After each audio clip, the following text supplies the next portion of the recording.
نحمده ونصلي على رسوله الكريم اما بعد فاعوذ بالله من الشيطان الرجيم بسم الله الرحمن الرحيم رب اشرح لي صدري ويسر لي امري واحلل عقدة من لساني يفقهوا قولي.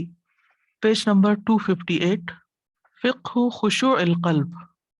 قال الله تعالى ألم يأن للذين آمنوا أن تخشع قلوبهم لذكر الله وما نزل من الحق ولا يكونوا كالذين أوتوا الكتاب من قبل فطال عليهم الأمد فقست قلوبهم وكثير منهم فاسقون.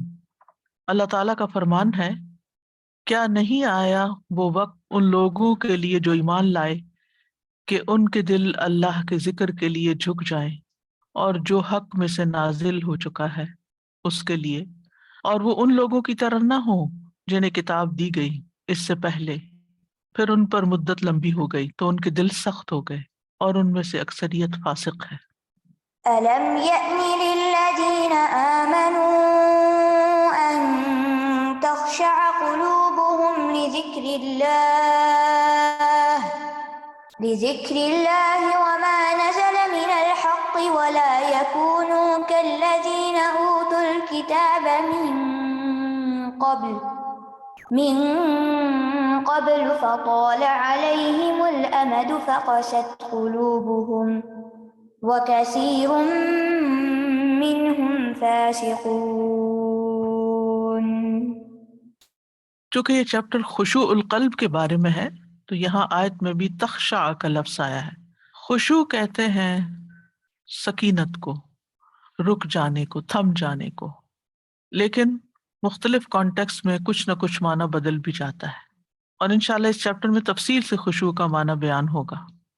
قرآن مجید میں کبھی یہ آنکھوں کے خشوع کے لیے استعمال ہوا ہے، خشعن ابصارہم، یہاں دل کی خشوع کے لیے۔ پھر خاشعۃن کا لفظ بھی آتا ہے قرآن مجید میں، دبی ہوئی، جھکی ہوئی۔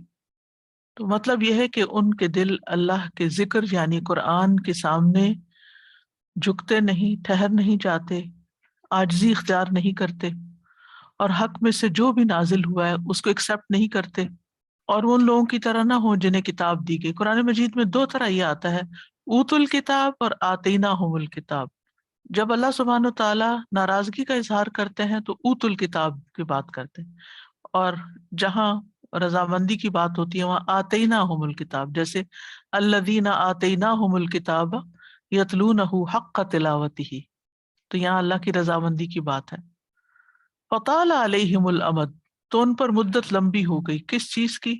یعنی دور اول کے لوگ جو تھے، جو پیغمبر کے ساتھ تھے، ان کے اندر تو خشوع تھا، لیکن جوں جوں وقت گزرتا گیا لوگوں کے اندر خشیت کم ہو گئی، خشوع کم ہو گیا۔ اور یہ بھی ہے کہ اللہ کا ذکر سننے اور قرآن یا اللہ کی کتاب سنے ہوئے بہت وقت گزر گیا تو دل سخت ہو گئے، یعنی جب بہت دن تک انسان اللہ تعالیٰ کی کوئی بات نہیں سنتا، کوئی نصیحت کی بات نہیں سنتا، تو پھر دلوں میں سختی آ جاتی ہے۔ فقست، نتیجہ یہ ہوا کہ ان کے دل سخت ہو گئے، اور ان میں سے بہت سے فاسق ہیں۔ کہیں کثیر ان کہا گیا اور کبھی اکثر بھی آتا ہے کہ ان کے اکثر فاسق ہیں، تو یہاں کثیر کی بات ہوئی ہے۔ وقال اللہ تعالی قد افلح المؤمنون، یقیناً فلاح پا گئے مومن، الذین هم فی صلاتهم خاشعون، جو اپنی نمازوں میں خشوع اختیار کرتے ہیں، نمازوں کے اندر اللہ کی خشیت اختیار کرتے ہیں۔ اصل میں خشوع کہتے ہیں پھر دل میں اللہ تعالیٰ کا ایسا ڈر جو انسان کے جوارح یا اعضاء سے ظاہر ہو جائے، جیسے خشعت الاصوات للرحمن، وہ دل میں اللہ کا ڈر ایسے طاری ہوگا زبان کے اوپر کہ آواز دب جائے گی، آواز نہیں نکل پائے گی۔ اسی طرح وہ ڈر آنکھوں سے ظاہر ہوتا ہے تو خشعن ابصارہم کا لفظ آتا ہے۔ تو جب دل پہ وہ خشوع کی کیفیت آتی ہے تو پھر انسان پورے، یعنی اس کے جسم پر ظاہر میں بھی وہ نظر آتا ہے۔ قد افلح المؤمنون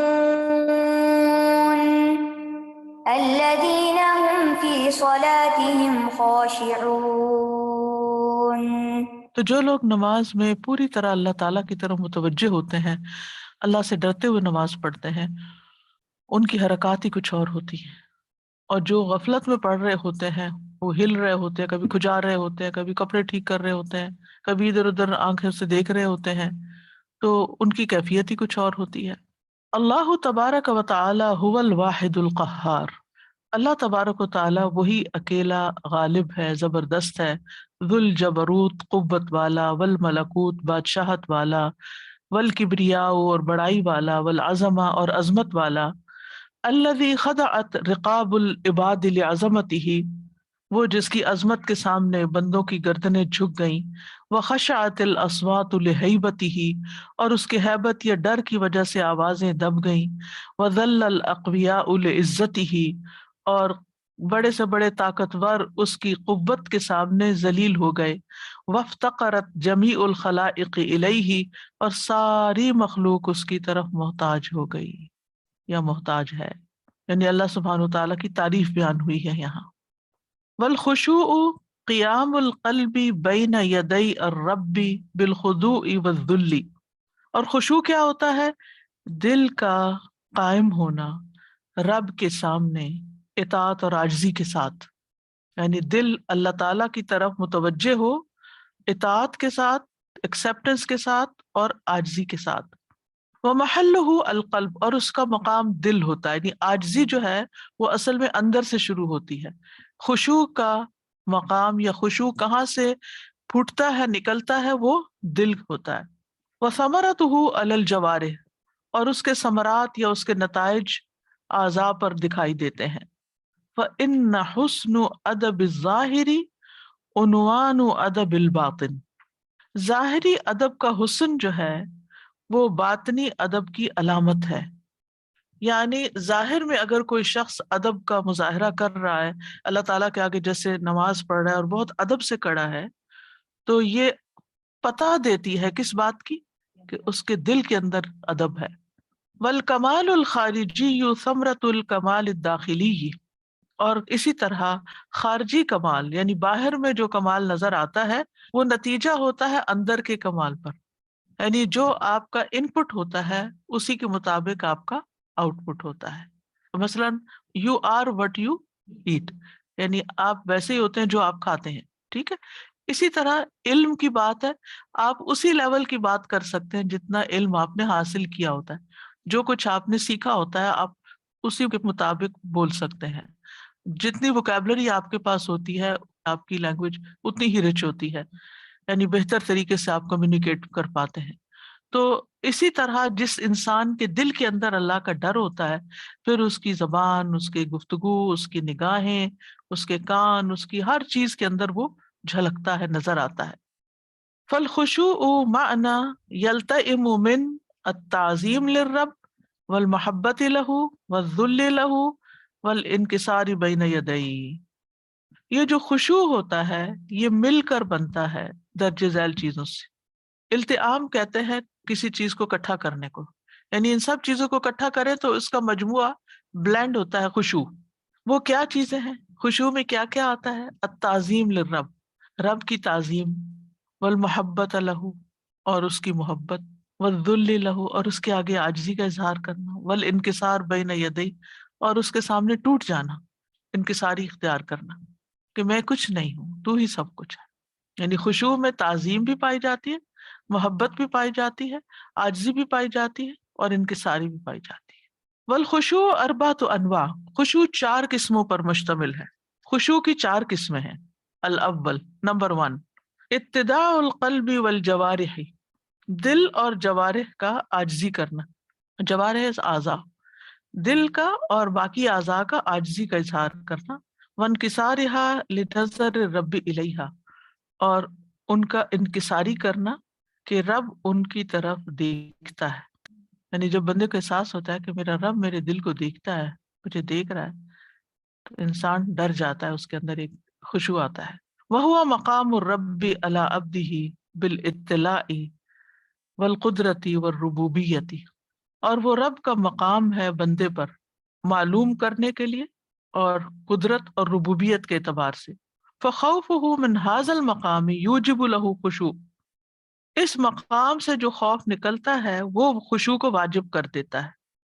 یعنی جس دل کے اندر رب کا ایک مقام ہوتا ہے اور رب کی یہ طاقت کے وہ بندے کے بارے میں معلوم کر لیتا ہے اور اس کی قدرت اور ربوبیت، تو پھر وہاں سے خشوع آتا ہے. یوجب لہ خشوع القلب لا محالہ، لا محالہ کا مطلب لازمن. وکلما کان اشد استحضارا لعظمت الرب وجلالہ وجمالہ واحسانہ کان اشد خشوعا. اور جس قدر انسان اپنے رب کی عظمت کو، اس کے جلال کو، اس کے جمال کو، خوبصورتی کو، اس کے احسان کو زیادہ اپنے ذہن میں لائے گا. استحضار کا مطلب ہوتا ہے کسی چیز کو حاضر کرنا، یعنی ذہن میں لانا مراد ہے، اتنا ہی زیادہ اس کے اندر خشوع اور عاجزی پائی جائے گی. مطلب یہ کہ جتنی زیادہ رب کی یاد ہوگی، اس کی ربوبیت کا احساس ہوگا، اس کی قدرت کا احساس ہوگا، پھر دل میں اس کی عظمت ہوگی، اس کے جلال اور جمال کا احساس ہوگا، اس کے احسانات بندے کو یاد ہوں گے، تو اتنا ہی اس کا خشوع زیادہ ہو جائے گا. الثانی التذلل للامر، اس کے حکم کے آگے عاجزی کا اظہار کرنا. سمعنا و اطعنا، ہم نے سنا، ہم نے مان لیا، ہم کوئی بحث نہیں کریں گے، ہم کوئی حجت نہیں نکالیں گے. بتلقیہ بذلت القبول والانقیاد والامتثال، ذلت کے ساتھ اسے قبول کر کے، اس کی فرما برداری کر کے اور اس کی تعمیل بجا لا کر، امتثال. ما اظہار الضعف والافتقار الی الہدایۃ للامر قبل الفعل، اور اپنی کمزوری اور محتاجی ظاہر کر کے، کس چیز کے لیے؟ ہدایت کے لیے، اور عمل سے پہلے اس کے حکم کو قبول کر کے. والاعانۃ علیہ حال الفعل، اور کام کرتے ہوئے اللہ کی مدد مانگ کر. وقبولہ بعد الفعل، اور کرنے کے بعد قبولیت کی فکر کر کے. یعنی کسی انسان کی خشوع کا کیسے پتہ چلے گا کہ اس کے اندر ہے کہ نہیں؟ اس سے پتہ چلے گا کہ جب اللہ سبحانہ تعالیٰ کی طرف سے کوئی حکم آتا ہے، تو جب حکم مل رہا ہوتا ہے تو اس وقت وہ کیا کرتا ہے، پھر اس پر عمل کیسے کرتا ہے، پھر عمل کے بعد کیا کرتا ہے. یہ 3 مرحلے ہوتے ہیں نا. سب سے پہلے تو یہ کہ ہمارے اندر طلب کتنی ہے، ہمارے اندر خود کتنی تڑپ ہے کہ ہمیں اللہ کی بات پتہ چلے، اور جب وہ پتہ چل رہی ہوتی ہے تو ہمارے اندر ایکسیپٹنس کتنی ہوتی ہے. جب ہم ایکسیپٹ کر لیتے ہیں تو پھر کیا ہم اس پر عمل کرتے ہیں، اور عمل کرتے ہوئے ہماری حالت کیا ہوتی ہے؟ بیزاری کی، مجبوری کی، یا پھر خوشی کی کہ اللہ کا حکم ہے، اس لیے کر رہی ہوں، کوئی بھی کام ہو.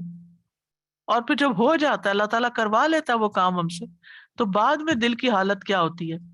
فخر اور تکبر اور غرور، یا اس بات کی فکر کہ اللہ مجھ سے قبول کر لے. ٹھیک ہے نا. تو یہ ساری چیزیں خشوع سے تعلق رکھتی. والاستسلام للحکم القدری، جیسے شرعی حکم کو اس نے مانا تھا، ایسے ہی جو اس کا تقدیر سے متعلق حکم ہے، فیصلہ ہے، اس کے آگے سر تسلیم خم کرنا.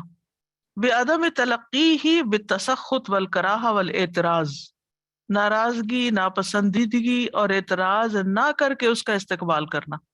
ٹھیک ہے. عدم کا مطلب نہیں کرنا، کیا؟ تلقی اس کا قبول کرنا یا استقبال کرنا، تسخط ناراضگی، کراہت ناپسندیدگی، اعتراض آبجیکشن یا روگردانی. یعنی جب اللہ کی کوئی تقدیر نافذ ہو، نافذ کیسے ہوتی ہے؟ مثلا کوئی آپ کا بہت پیارا انسان دنیا سے چلا جاتا ہے، اللہ کی تقدیر نافذ ہو گئی نا. آج صبح میں فجر سے فارغ ہوئی تو ادریس صاحب نے مجھے بتایا کہ ان کی یونیورسٹی میں جہاں یہ پہلے پڑھاتے تھے، ایک بہت ینگ بچہ تھا جس کے 2 بچے تھے چھوٹے چھوٹے، اور بہت ہی آؤٹ اسٹینڈنگ کورسز لکھ بھی رہا تھا، اور بہت اچھی طرح لوگوں کو گائیڈ کر رہا تھا، اور بہت اچھے اچھے کام کر رہا تھا. یعنی کچھ لوگ ہوتے ہیں نا کہ واقعی لگتا ہے کہ بہت کام کے لوگ ہوتے ہیں. اچانک ہارٹ اٹیک ہوا اور وہیں کہ وہیں وہ ڈیتھ ہو گئی.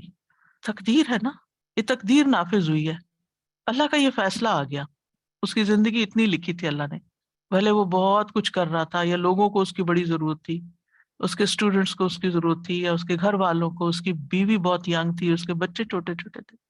پھر اللہ کو پتا ہے نا کیوں اس کو لیا، ہمیں نہیں سمجھ آتی بعض اوقات، لیکن اللہ تعالیٰ بعض اوقات جس کسی کو لے لیتا ہے نا، اس کے حق میں بعض اوقات وہی اچھا ہوتا ہے. ہو سکتا ہے اس کے بعد وہ کسی فتنے میں پڑ جائے، کسی محتاجی میں پڑ جائے، کسی اور مصیبت میں پڑ جائے، اس کی آخرت خراب ہو جائے. تو اللہ کو پتا ہے کہ اس وقت اس کا چلے جانا دنیا سے بہتر ہے آگے چلا جائے.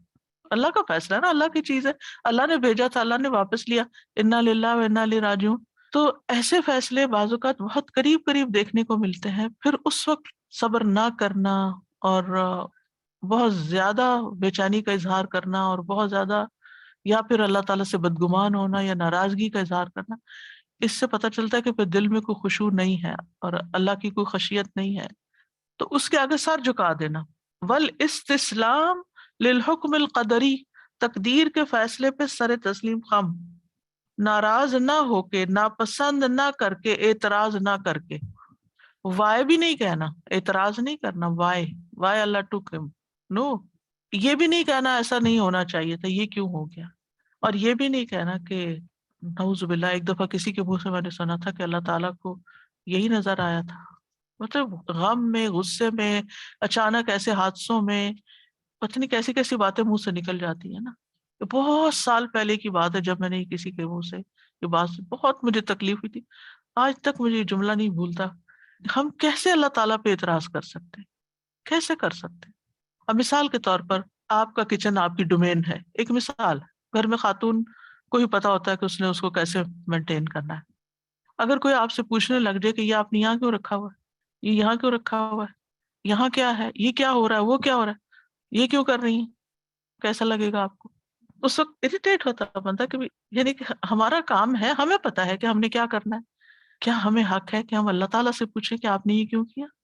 ہم نہیں پوچھ سکتے، ہم اعتراض نہیں کر سکتے، ہم آبجیکٹ نہیں کر سکتے. ہماری تو نہ وہ عقل ہے، نہ وہ علم ہے، نہ ہماری قدرت ہے، نہ ہماری کوئی حیثیت ہے. ہو آر وی؟ اللہ کے سامنے کچھ بھی نہیں. تو اس لیے شرعی حکم، اللہ نے کہا نماز پڑھو. اب حجتیں کرنے بیٹھنے، کیوں پڑھو، کس لیے پڑھو، کیوں 5 دفعہ اٹھو، اس کی ہسٹری کیا ہے، ان باتوں میں پڑھنے کی ضرورت ہی نہیں. بس اللہ نے کہا کرنا ہے، کوئی فائدہ ہوگا، پتہ چل جائے ویل اینڈ گڈ، نہیں بھی پتہ چلا خوشی سے کرنا ہے، میرے رب نے مجھے بلایا اس لیے میں جا رہی ہوں.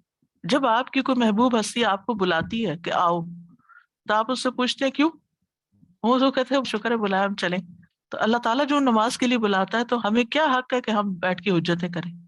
الثالث، نمبر 3، ترقب آفات النفس و آفات العمل، نفس کی آفتوں اور عمل کی آفتوں کی نگرانی کرنا.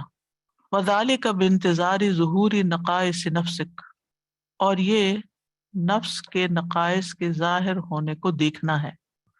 وہ عملک، اور اپنے عمل کے، یعنی اپنی ذات اور اپنے عمل، وہ عیوب مالک، اور ان دونوں کے عیب جو ہیں وہ دیکھنے سے تعلق رکھتا ہے.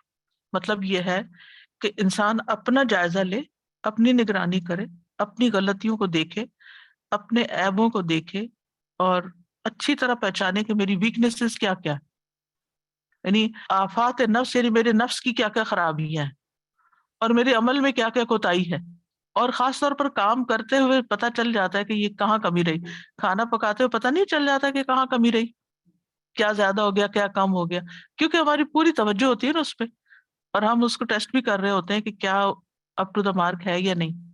تو اسی طرح یہاں بھی انسان جب کوئی کام کرتا ہے، مثلا کسی سے بات کیا، آپ نے کسی کے ساتھ کوئی لین دین کا معاملہ کیا، تو آپ کا رویہ کیسا تھا، آپ کے فیشل ایکسپریشن کیسے تھے، آپ کی بات کتنی تھی، آپ نے بہت زیادہ تو نہیں کی، بہت تھوڑی تو نہیں کی، وغیرہ وغیرہ. اچھا جب ہم کر چکتے ہیں نا تو بعد میں ضرور احساس ہوتا ہے کہ میں نے کیا کیا.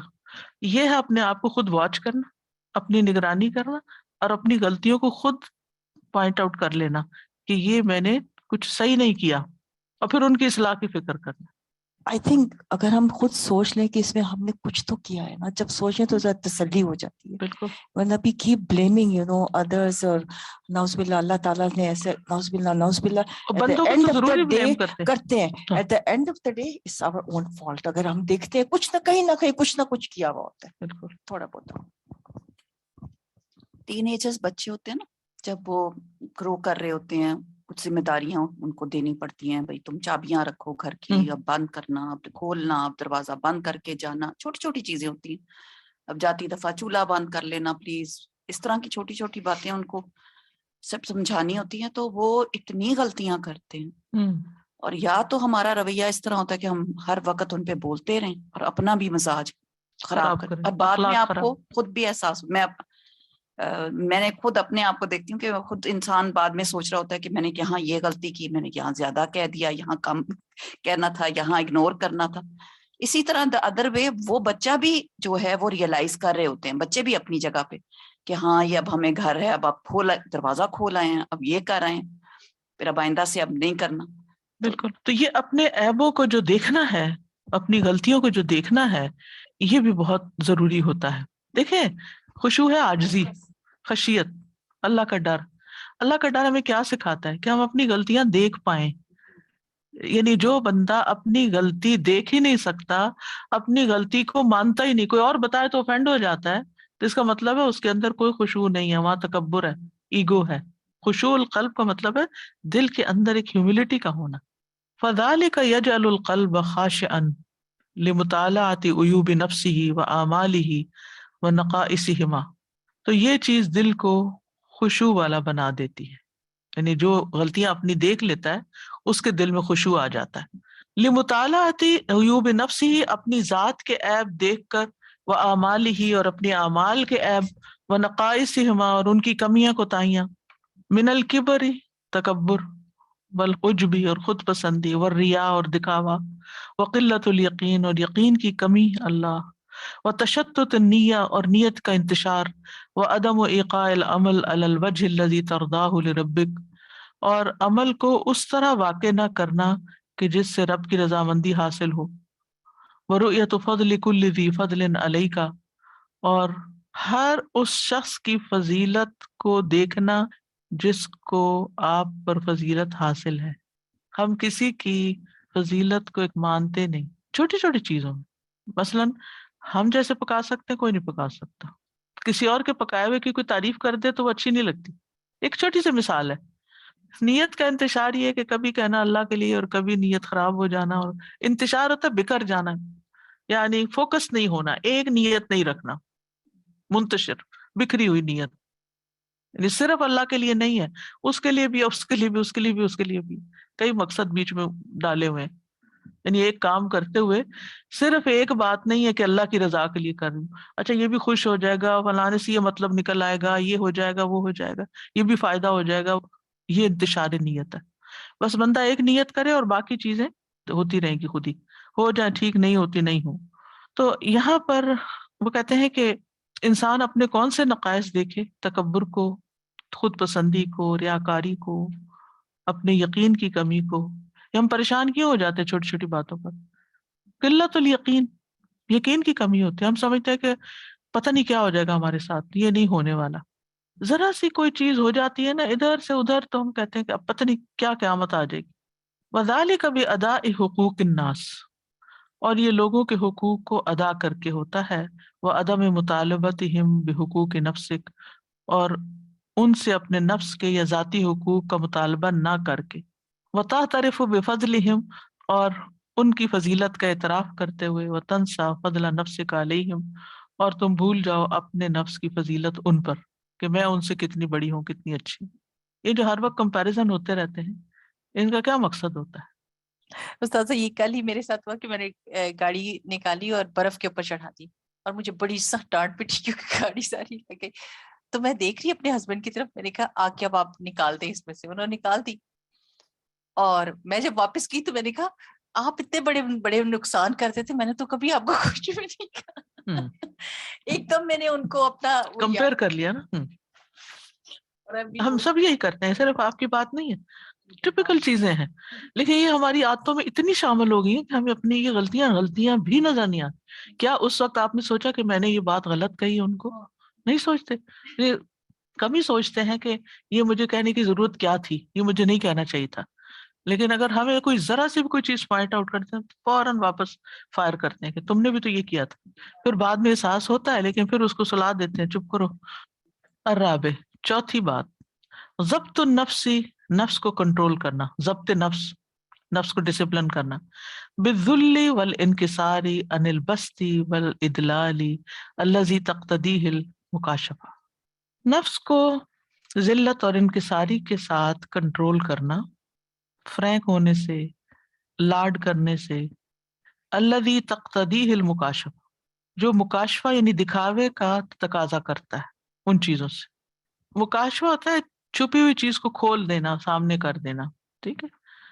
وَأَن يَخْفَى أَحْوَالُهُ عَنِ الْخَلْقِ جُهْدَهُ، اور یہ کہ مخفی ہوں اس کے حالات مخلوق سے اس کی محنت مشقت کے. كَخُشُوعِهِ وَذُلِّهِ وَانكِسارِهِ لِأَلَّا يَرَاهَا النَّاسُ، جیسے اس کا خشوع، اس کی عاجزی، انکساری، تاکہ اسے لوگ نہ دیکھیں.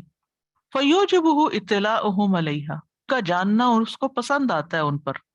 وَرُؤْيَتُهُمْ لَهَا، اور ان کا ان نیکیوں کو دیکھنا. فَيَفْسُدُ عَلَيْهِ وَقْتُهُ وَقَلْبُهُ وَحَالُهُ مَعَ اللَّهِ، تو یہ اس کے وقت، اس کے دل اور اس کے اللہ کے ساتھ تعلق کو بگاڑ دیتا ہے. فَلَا شَيْءَ أَنْفَعُ لِلصَّادِقِ مِنَ التَّحَقُّقِ بِالْمَسْكَنَةِ وَالْفَاقَةِ وَالذُّلَّةِ، تو سچے انسان کے لیے کوئی چیز اس سے زیادہ فائدہ مند نہیں کہ وہ اپنی مسکینی، فقر و فاقہ اور ذلت کو ثابت کرے. مطلب اس کا یہ ہے یعنی جیسے ہمارے اندر کی کیفیات ہوتی ہیں نا، وہ دوسروں سے چھپی ہوئی ہوتی ہیں. ہمارے اندر کتنی عاجزی ہے، کتنی انکساری ہے، کیا نہیں.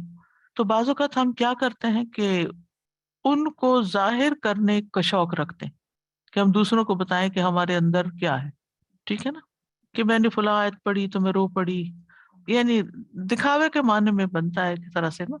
آگے مزید بھی یعنی اس سے نفس کو کنٹرول کرنا بھی ضروری ہوتا ہے.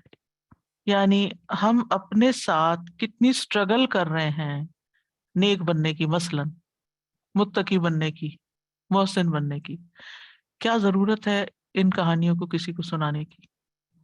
ایک مثال ہے نا، یعنی جب کسی مجلس میں بیٹھتے ہیں، میں نے اتنے روزے رکھے تاکہ میری یہ عادت ٹھیک ہو جائے مثلا، یہ آپ کی جہد ہے نا، اس کو چھپانا ہے. وَأَن يَخْفَى أَحْوَالَهُ عَنِ الْخَلْقِ جُهْدَهُ، لوگوں سے، مخلوق سے اپنی سٹرگلز جو ہیں اندر کی. پہلی بات یہ ہے کہ ہم اپنی غلطیاں پہچانے. جب پہچان جاتے ہیں تو پھر وہ اپنے اندر بہت بری لگنے لگتی ہیں کہ یہ نکل جائیں. کچھ لوگوں کو تو اپنی ظاہری چہرے پہ کچھ لگ جائے تو وہ ان کو بہت برا لگتا ہے کہ یہ ٹھیک کر لوں کسی طرح، لیکن کچھ لوگوں کو اپنے دل پہ پڑے داغ بہت برے لگتے ہیں. کسی کے بارے میں بدگمانی آ گئی، یا اللہ نکلے باہر.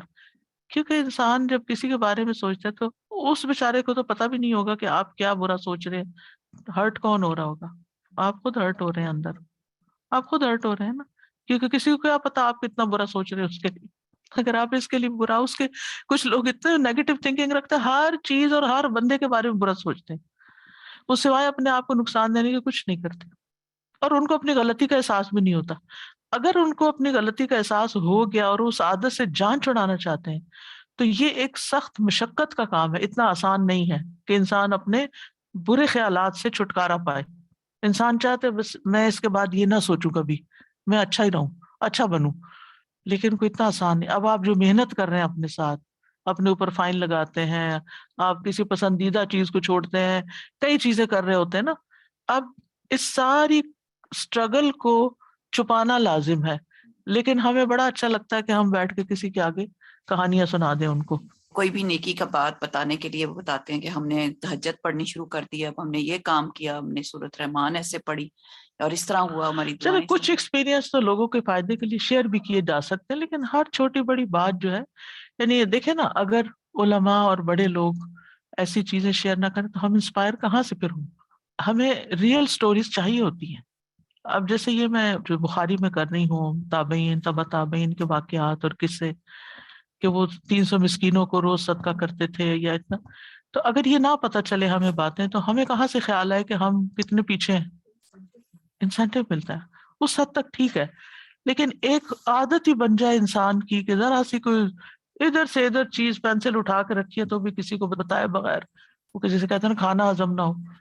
کچھ لوگوں کی یہ عادت ہوتی ہے نا، اور چھوٹی بڑی بات دوسروں کو بتانی ہے، اب میں یہ کر رہی ہوں، اب میں وہ کر رہی ہوں. یہ چیزیں نہیں ہونی چاہیے.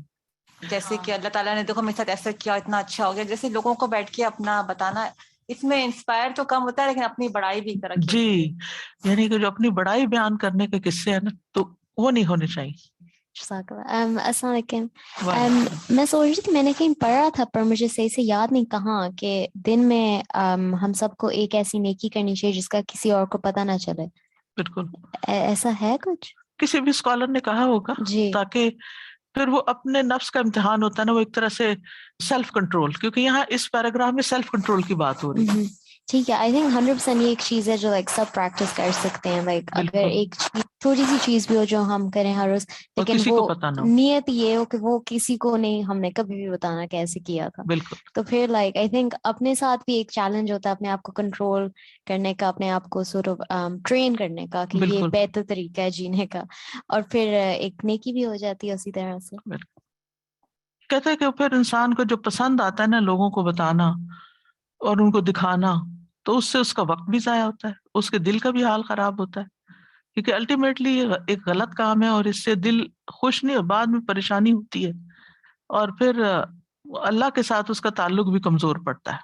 وَأَلَّا يَرَى الْفَضْلُ وَالْإِحْسَانُ إِلَّا مِنَ اللَّهِ، اور یہ کہ وہ فضل اور احسان کو نہیں دیکھتا مگر اللہ کی طرف سے. فَهُوَ الْمَانُّ بِهِ، پھر وہی اس پر احسان کرنے والا ہے، بلا سبب من کا، بغیر تمہارے کسی سبب کے. والشحقۃ التي تارد احيانا عند سماع القرآن او عند ذکر اللہ لها اسباب، اور سرد آہ کا نکلنا، شحق گاسپنگ کو بھی کہتے ہیں، اور آہ کو ایسے یعنی کہ روتا ہے اندر ہی اندر انسان جیسے، اس کے لیے بھی یہ لفظ استعمال ہوتا ہے، ٹھنڈے سانس بھرنے ہوتا ہے نا. اللہ تارد احیانا، جو کبھی کبھی پیش آتا ہے انسان کو، عند سماع القرآن، قرآن سنتے وقت، یعنی انسان قرآن سن رہا ہوتا ہے اور سمجھ آ رہا ہوتا ہے تو بیچ میں وہ آہ بھر لیتا ہے. او عند ذکر اللہ، یا اللہ کو یاد کرتے ہوئے. لہا اسباب، اس کے کچھ ریزنز ہوتے ہیں، منہا ان میں سے، ان یلوح لہ عند سماع القرآن والذکر درجۃ لیست لہ فیرتاح لہا، کہ قرآن سنتے وقت، ذکر سنتے وقت اس کے سامنے ایک ایسا درجہ ظاہر ہوتا ہے جو اس کا ہوتا نہیں، تو اس پر اس کو خوشی ہوتی ہے. فیشحق، تو وہ آہ بھرتا ہے. فہذہ شحقۃ شوق، یہ شوق سے آہیں بھرنا ہے، یعنی خوشی سے آہ بھرنا ہے. مثلاً آپ قرآن سن رہے ہیں، قد افلح المؤمنون، اور اس کے آگے آئیں ساری صفات اور وہ ساری پائی جاتی ہیں آپ کے اندر، تو پھر کیا ہوگا؟ ایسے انسان خوشی سے کرے گا الحمدللہ یہ سب ہو گیا. تو یہ ایک شاہقہ ہے. دوسرا، او یلوہ لہ ذنب ارتکبہ فیشحق خوفا فہذہ شحقۃ خشیہ، یا اس نے کوئی گناہ کیا ہوتا ہے تو وہ قرآن سنتے ہوئے اس کو گناہ یاد آ جاتا ہے تو ڈر کے مارے اس کی آہ نکل جاتی ہے، چونک اٹھتا ہے انسان، اوہ فلیش بیک کر جاتا ہے، وہ فلاں وقت میں نے کیا کیا تھا جب مجھے علم ہی نہیں تھا ان چیزوں کا، دین کا پتہ نہیں تھا تو میں کیا کر رہی تھی. پھر ڈر لگ جاتا ہے، پھر توبہ توبہ کرنے لگتا ہے انسان. اور یلوہ لہ نقص فی العمل، یا اس کو کام میں کوئی کمی نظر آتی ہے، لا یقدر علی دفعہ، جس کو وہ دور کرنے پہ قادر نہیں. فیحدث حزنا، تو اسے غم لگ جاتا ہے. فیشحق شحقۃ حزن، اب وہ غم سے آ بھرتا ہے. مثلاً وہ دیکھتا ہے ابراہیم علیہ السلام اللہ کی خاطر آگ میں کود گئے، اللہ وہ آگ میں کود گئے اور ہم تھوڑی سی تکلیف نہیں برداشت کر سکتے، ہم کیا ہے، غم آ جاتا ہے اس وقت، ایک اور طرح کی آہ نکلتی ہے. اور یلوہ لہ کمال محبوبہ، یا اس پہ ظاہر ہوتا ہے اپنے محبوب یا پسندیدہ چیز کا کمال. ویری الطریق الیہ مسدودہ، اور وہ دیکھتا ہے کہ اس کی طرف رستہ بند ہو چکا ہے، عمرہ بند ہو گیا. فیشحق شحقۃ اسف، تو وہ افسوس کا شحقہ بھرتا ہے، اس کو افسوس کی آہ نکلتی ہے، یہ کیا ہو گیا، میں تو یہ کرنے والا تھا. اور یذکرہ ذلک بمحبوبہ، یا وہ اس کے محبوب کی اس کو یاد دلا دیتا ہے. ویری الطریق الیہ مفتوحا، اور وہ دیکھتا ہے کہ رستہ کھل گیا ہے. فیشحق شحقۃ فرح وہو مسرور، تو وہ اس کے لیے خوشی اور سرور سے آہ بھرتا ہے. او یذکرہ ذلک جلال ربہ و جمالہ، یا وہ قرآن کا سننا اس کو اپنے رب کا جلال اور جمال یاد دلا دیتا ہے. و احسانہ و اکرامہ، یا اس کا احسان اور اس کا کرم. فیری الخلائق کلہا تحت قہرہ، وہ دیکھتا ہے کہ ساری مخلوقات اس کے غلبے کے تحت ہیں. مدینین لفضلہ و احسانہ، اس کے فضل اور احسان کی مقروض ہیں، سب پر اللہ کا فضل ہے، ہم سب لے رہے ہیں اور اتنے مقروض ہیں، ہم دے کیا رہے ہیں اللہ کو. فیشحق لما یری من کمال عظمت الرب، تو پھر وہ ایک آہ بھرتا ہے اپنے رب کی عظمت کے کمال کو دیکھ کر. وجمیل احسانہ الی عبادہ، اور اس کے خوبصورت احسان کو دیکھ کر جو اپنے بندوں پہ کرتا ہے. الم یأن للذین آمنوا ان تخشع قلوبهم لذکر اللہ وما نزل من الحق ولا يكونوا كالذین اوتوا الکتاب من قبل فطال علیہم الامد فقست قلوبهم وکثیر منهم فاسقون. کیا ایمان والوں کے لیے وہ وقت نہیں آیا کہ ان کے دل اللہ کے ذکر سے اور جو حق میں سے نازل ہوا ہے اس پر لرز اٹھے، جھک جائیں، اور ان لوگوں کی طرح نہ ہو جائیں جنہیں ان سے پہلے کتاب دی گئی تو پھر ان پر مدت لمبی ہو گئی تو ان کے دل سخت ہو گئے اور ان میں سے بہت سے فاسق بنے ہوئے ہیں. ألم يأن للذين آمنوا أن تخشع قلوبهم لذكر الله وما نزل من الحق ولا يكونوا كالذين أوتوا الكتاب من قبل فطال عليهم الأمد فقست قلوبهم وكثير منهم فاسقون. سادہ یہ جو ابھی آپ نے مینشن کیا نا کہ ساری آہیں جو ڈفرینٹ سچویشنز میں نکلتی ہیں، یہ بھی بہت پرسنل لیول پہ ہونا چاہیے کہ یہ نہیں کہ گروپ میں بیٹھ کے آپ ذکر کریں کہ میں نے یہ پڑھا تو میرے دل کی یہ حالت ہو گئی. اکثر ایسا دیکھتے ہیں نا کہ ہم یہ ایک بڑا پرسنل سا ایکسپیرئنس ہونا چاہیے انسان کا کہ خوشی میں بھی آپ ایک فیل کریں اور غم میں بھی اور اپنی غلطیوں کو بھی. اس کو اوور ایگزیجریٹ نہیں کرنا چاہیے، لیکن اگر مجلس میں آپ قرآن سن رہے ہیں اور آپ کا چہرہ کا رنگ پیلا پڑ رہا ہے یا کوئی نکل جاتی ہے قدرتی طور پر، تو اس میں ممانعت بھی نہیں ہے، یہ ایک نیچرل ریاکشن ہوتا ہے. اور کچھ لوگ صرف آپ کے اس رونے کو دیکھ کے ان کے دل بھی پگھل جاتے ہیں، یہ کنٹیجیس ہوتا ہے. پرپزلی دکھاوے کی خاطر نہیں کرنا چاہیے کہ دوسروں کو شو آف کرنے کے لیے کہ میں بہت ڈرتی ہوں اللہ سے، یہ غلط ہے. لیکن اگر نیچرلی آپ کے اندر کوئی چیز آ رہی ہے تو آپ اتنے آرٹیفیشل بھی نہ بنے اور بالکل ہی بلینک کہ پتہ ہی نہ چلے کہ نہ آپ پہ قرآن اثر کر رہا ہے اور نہ کوئی اور چیز. یعنی یہ ہیومن سائیکالوجی ہے، انسانیت کے اندر یہ چیز ہے کہ خوشی میں ہنسے گا بھی، غم میں روئے گا بھی، خوف بھی آئے گا اس کو اور اللہ کی شان بھی اس کو یاد آئے گی. تو یہ چیزیں آ جائیں گی چہرے پر، اس سے کوئی حرج نہیں. اچانک نکل جاتی، ڈیلیبریٹلی نہیں ہوتی. بس ڈیلیبریٹلی نہیں کرنی چاہیے کہ لوگوں پہ اپنی دھاک جمانے کے لیے انسان اس طرح کی حرکتیں شروع کر دے، وہ ٹھیک نہیں. پر آنی تو چاہیے، ہونی تو سوچنا چاہیے. کہ یہ آہیں نکلنی چاہیے. ہاں، خوشی کے موقع پہ خوش ہونا چاہیے، غم کے موقع پہ غم چہرے پہ نظر آنا چاہیے. اور پرافٹ کی سیرت جو ہے نبی صلی اللہ علیہ وسلم کی ہمارے لیے بہترین نمونہ ہے. سم ٹائمز ہم ایسا بھی فیل کرتے ہیں میرے خیال سے کہ جیسے کوئی آیت آئی ہے تو وہ ایسے لگتا ہے کہ وہ میں اس کے اندر مطلب یہ میرے لیے ہاں، میرے لیے ہمیں اپنا آپ نظر آ رہا ہوتا اپنا ہے. آپ نظر آتا ہے. ایگزیکٹلی. کوشچن ہے استاذہ جی، یہاں ہم فورتھ ٹائپ جو پڑھ رہے تھے یہ ضبط النفس بذل والانکسار، اور پھر اس کے بعد یہ سارے ٹائپس آف شاہ کا ہم نے ڈسکس کیے، تو دس از ناٹ اگینسٹ ضبط النفس، اس طرح کنیکٹڈ ہے. انہ عتاب مؤثر من المولا الکریم الرحیم. اہل کتاب پر یہ ناراضگی مولا کریم رحیم کی طرف سے بہت مؤثر ہے، افیکٹو ہے. واستبطاء للاستجابۃ الکاملۃ، اور دیر کرنا مکمل اطاعت قبول کرنے کی، من تلک القلوب، ان دلوں کی طرف سے، التی افاد علیہا من فضلہ، جن پر اس کی طرف سے اس کے فضل سے فیضان ہوا تھا. ٹھیک ہے، اہل کتاب کے دل سخت ہو گئے، ان کے اوپر اثر ہی نہیں ہوتا تھا. یعنی اللہ نے ان پر کتاب بھیج کے احسان کیا لیکن وہ رسپونڈ نہیں کر رہے تھے. ٹھیک ہے، استجابت کے بھی جواب دینے میں دیر کی انہوں نے، تو اس پر اللہ تعالیٰ ناراض ہو رہے ہیں. فبعث الیہ الرسول یدعوها الی الایمان بربها، جب وہ بالکل جواب نہیں دے رہے تھے، یعنی دین سے دور ہو گئے تھے، ان کی خشیت ختم ہو گئی تھی، تو اللہ تعالیٰ نے ان کی طرف ایک رسول بھیجا جو انہیں اپنے رب پر ایمان کی دعوت دے رہا تھا. وَأَنزَلَ عَلَيْهَا الْآيَاتِ الْبَيِّنَاتِ، اور اللہ نے اس پر بعض آیات نازل کی، لِيُخْرِجَهَا مِنَ الظُّلُمَاتِ إِلَى النُّورِ، تاکہ ان دلوں کو اندھیروں سے روشنی کی طرف لے آئے.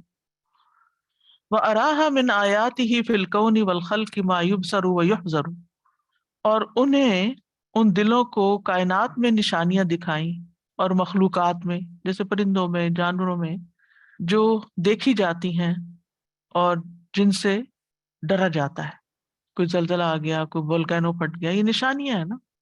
تو کچھ نشانیاں تو دیکھ کے انسان کے اندر اللہ کی محبت آتی ہے اور کچھ ڈر آتا ہے. انہ عتاب فیہ الود، اس عتاب کے اندر ایک محبت بھی ہے. وفیہ الحظ، اور اس میں ابھارنا بھی ہے. وفیہ الاستجاشہ، اور اس میں قوت پیدا کرنا بھی ہے. الی الشعور بجلال اللہ، اللہ کے جلال کی شعور کی.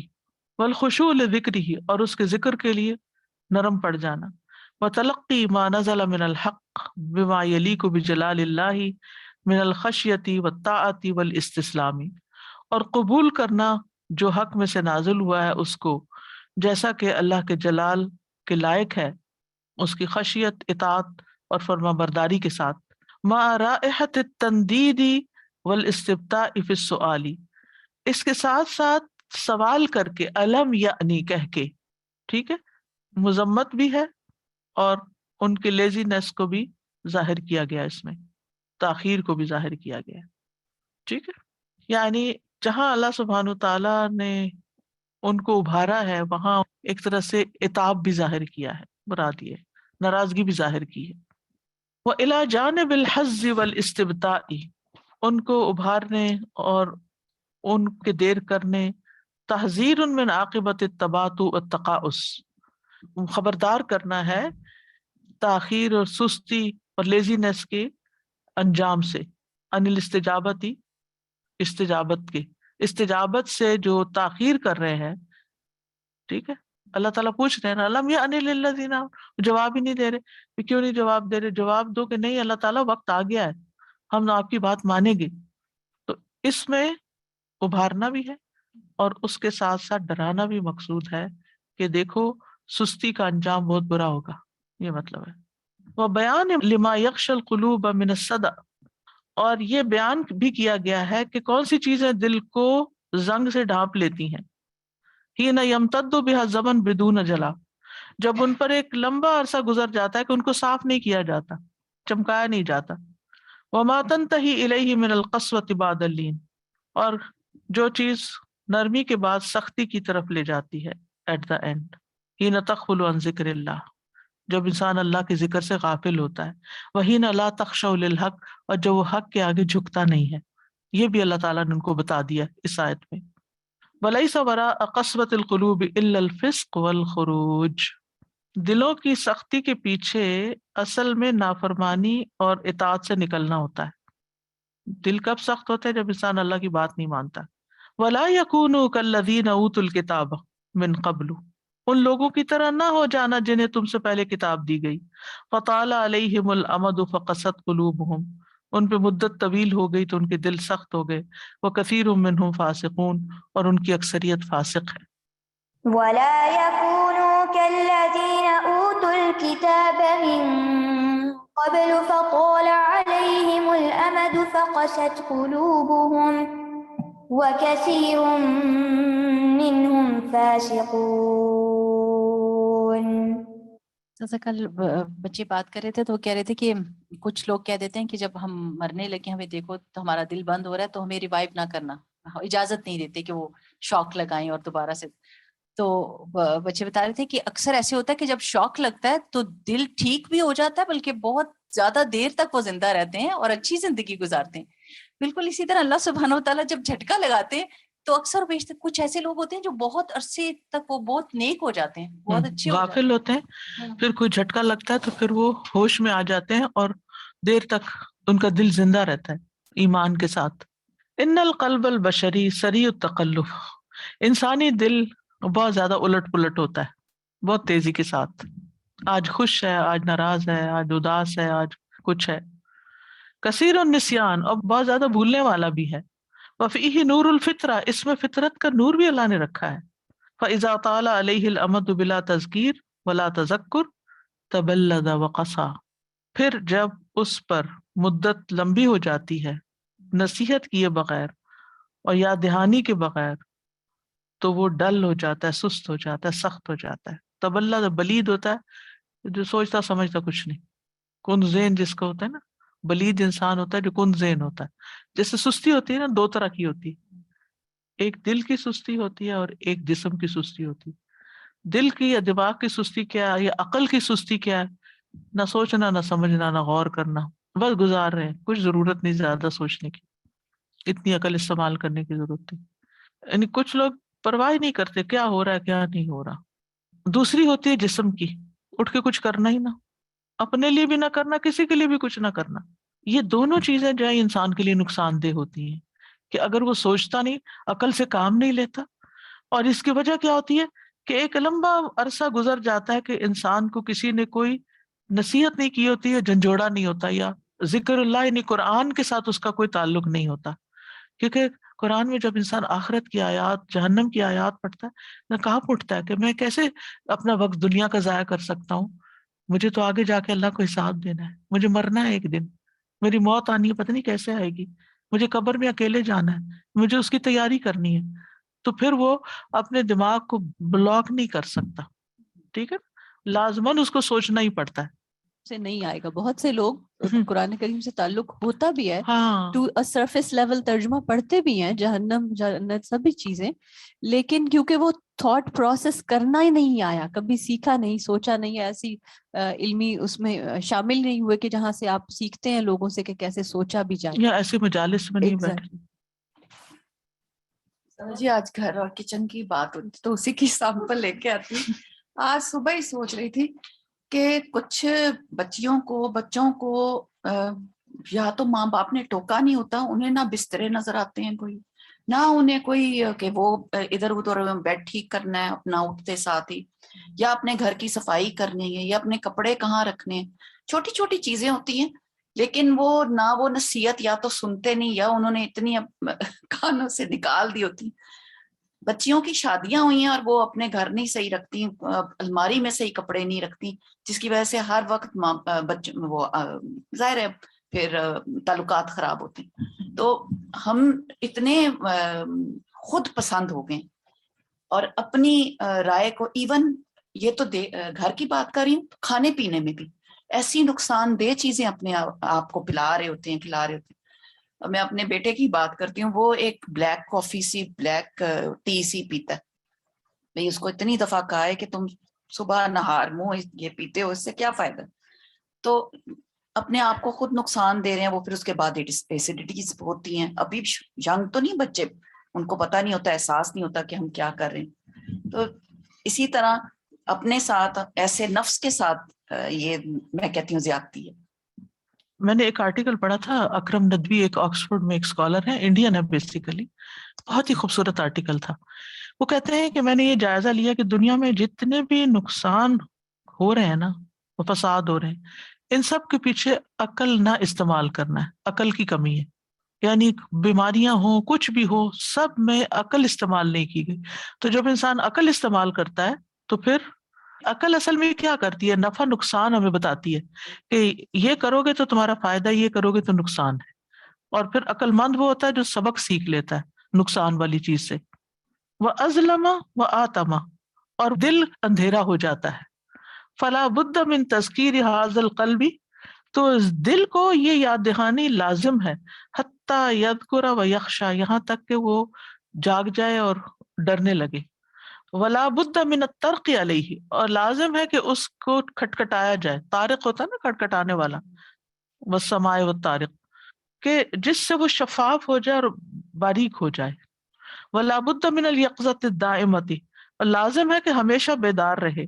کہ لا یصیبہ التبلد والقساوہ، تاکہ اس کے اندر یہ تبلد یعنی یہ ڈلنس اور یہ سختی نہ آئے. انسان ہر وقت اپنے آپ کو جگا کے رکھے، دل کو، کہ یہ سستی اس کے اندر آئے ہی نہ.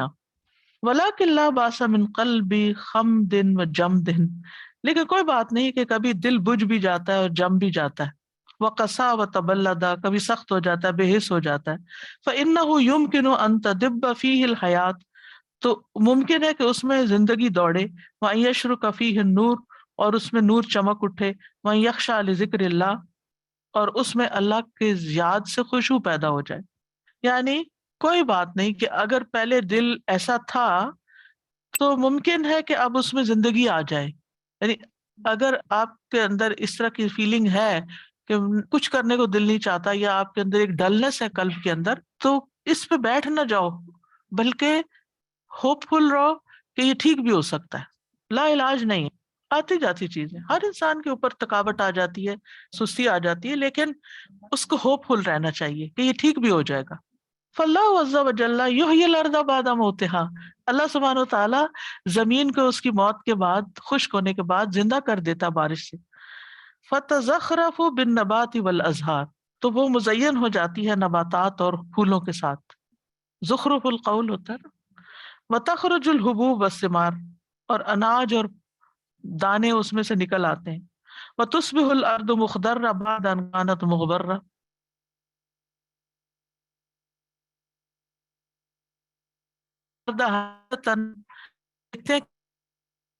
فإذا أنزل